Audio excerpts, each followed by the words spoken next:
We have a significant event coming up.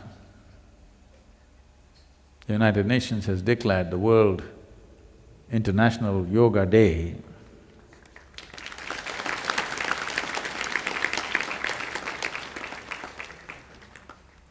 That means those of you who are living in the yoga center or associated with the yoga center means this is your day.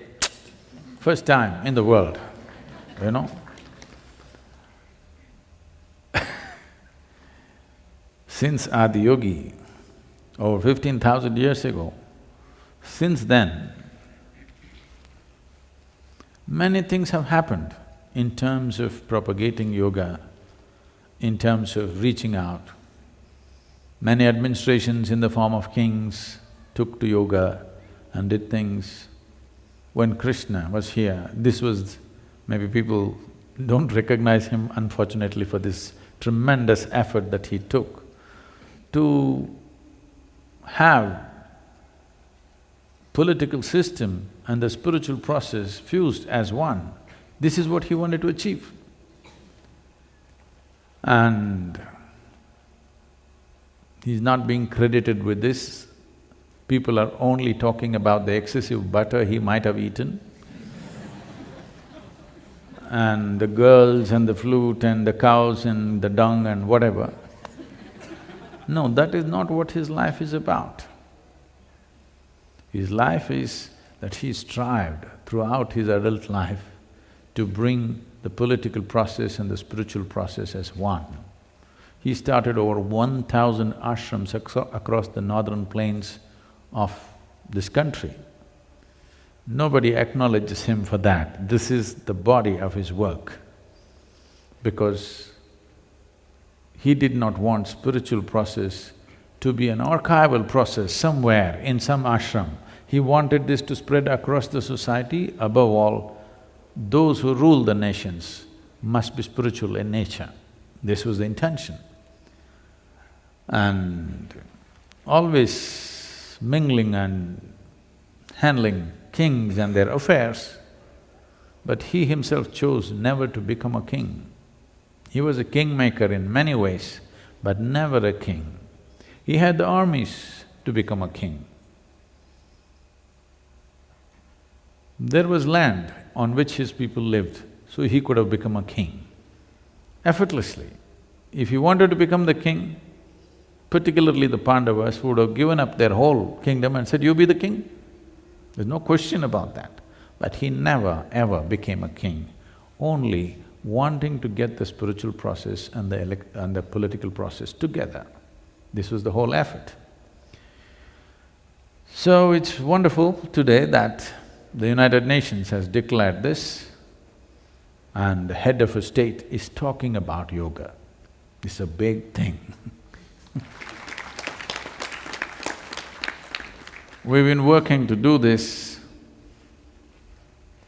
particularly in the last 12 to 15 years, we have made many efforts to bring people who are the leaders of nations to have some spiritual process in their life. For the first time, the head of a major nation on the planet is talking about yoga in public, in international fora. And for the first time, 177 countries get together to pass a resolution. Never before in the history of United Nations, 177 countries have voted for anything for that matter. So, the coming year is a historic event in many ways, because this could be a kind of a foundation stone to make scientific approach to the inner well-being of the human being a worldwide thing. That if you want to be well, you don't have to seek heaven's help. You can turn inward and fix it. You can turn inward and create well-being. You don't have to look up, you don't have to look down, you don't have to seek celestial help. The human well-being or the quality of human well-being essentially is originating from within. If you want to fix it or if you want to mess it up, both can be done only within you.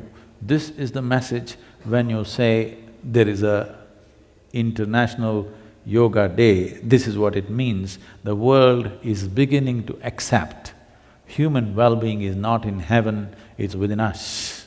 It's a tremendous step for the world.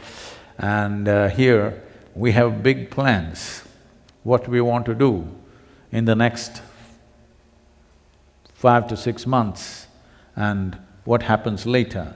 A vertical scale-up of yogic practice on the planet can happen. We have very big plans for the coming 6 months. We want committed people, we want committed teams across the country and in the rest of the world who will really go by this plan to see that this shift of attempting human well-being, instead of heaven, we shift inward. This can be truly scaled up in the coming year. We have a very elaborate plan. We want many of you to become a part of this plan in a committed way, not off and on, but in a committed way. Because this is a historic event and it's wonderful that it is timed at the time or beginning of Dakshinayana. That is on June 21st is the International Yoga Day. It indicates the shifting of the relationship between the sun and the planet from north to south, when Adiyogi turned south and became Dakshinamurti to deliver this whole dimension of yoga, this knowledge or this whole sphere of understanding the mechanics of human being in relation to the mechanics of the cosmos and how one can transcend, how this can either be a tiny little creature or how this can become a cosmic being.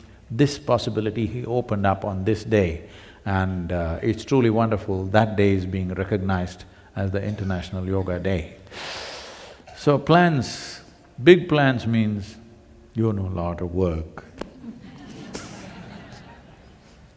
So let's not talk about work today, but it'll come. Lots of work. I was thinking, 2015 I'm going to step back and start practicing retirement a little bit. But no, 2015 is going to be full throttle. So you should not try to tire or retire in the coming year. No tiring, no retiring, okay? Full throttle. Are you up?